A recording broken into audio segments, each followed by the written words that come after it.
How we doing? I'm Dennis Tatro, and this is the Morgan Mile. There's the sign.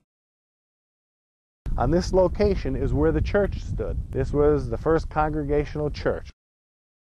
Sweepstakes and Silvertail were the two horses from New York that the Justin Morgan horse trotted against, or raced against, on this road, because this road was one continual road that went from East Randolph all the way up through to Brookfield, up to the Ridge Road.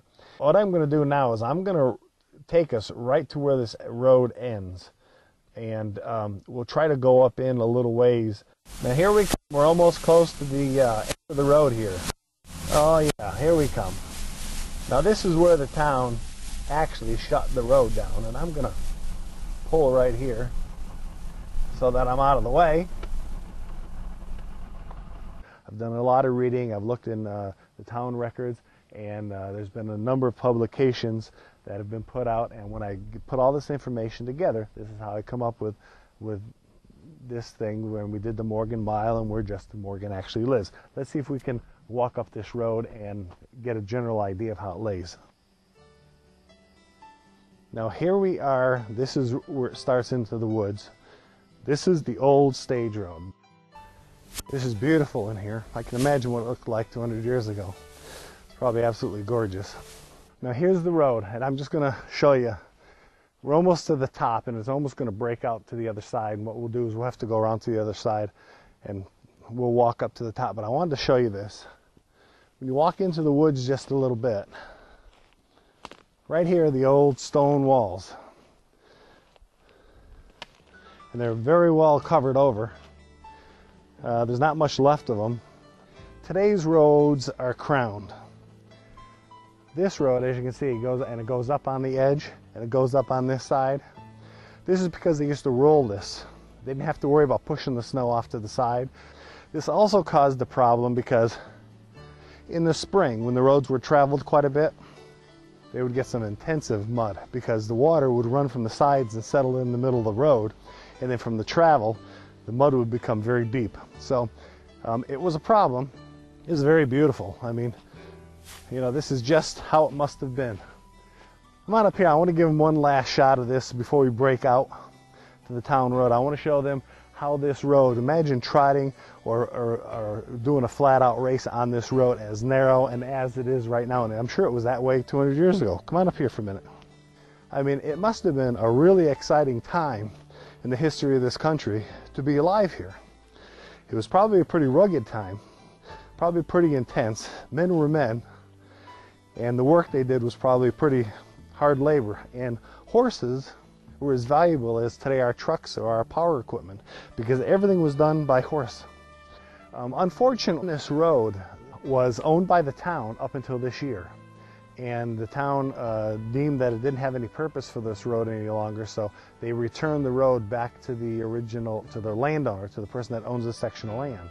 This road, in all its rawness, is going to disappear as time goes on, but we've got it on video footage for you, and we hope that a number of people interested in the Morgan horse history get a chance to look at this. I want to make note that when we break out of the woods here, we're going to break out to a place, there's like a big building, and then on the right hand side there's going to be a log cabin a little farther ways down the road. And the log cabin was built in the 60s because the house that was there burnt, and the house that was there was originally built over 200 years ago during the time of Justin Morgan by a man by the name of Griswold, and he was a friend of Justin Morgan's. And the original house was still here up until, like I say, the 60s, and then it burned down.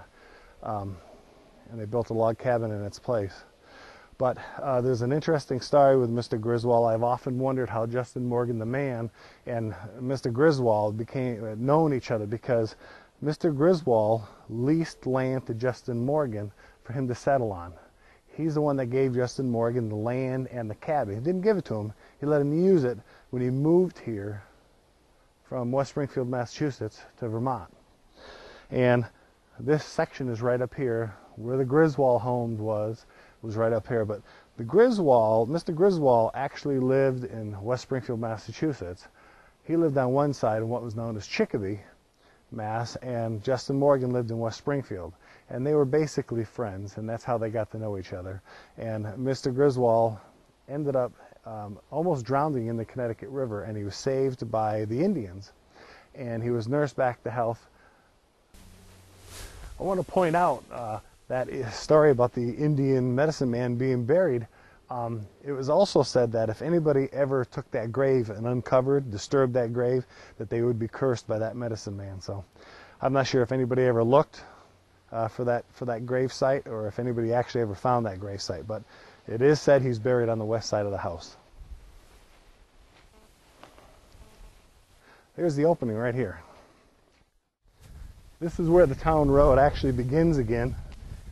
The reason I want to show you this section right here is because this is where the tavern was. Now I'm off the road here a little bit. We were headed up and I just came to the right. This is where the tavern, where I explained to you the tavern was. And this might have been the entranceway to the tavern. I'm going to explain to you why. This is a gateway, and usually gateways were where they let the animals in and out. And over the years, gateways weren't changed. And the reason they weren't changed is because, first of all, it took a lot of work to put these fences up, and they didn't move them readily. And the second reason was because the gateways were usually put in dry locations. And you can see this is very dry. It's at the edge of a field, and it's wet over there. And this is a field right here, and the tavern was over here. So it's my guess that this could have been the entranceway to the tavern. I just wanted to explain to you barways and why, when you find a barway, it's very important to note that barway, because over the years they don't change. And for reasons I explained to you earlier, that is why they stay where they're at.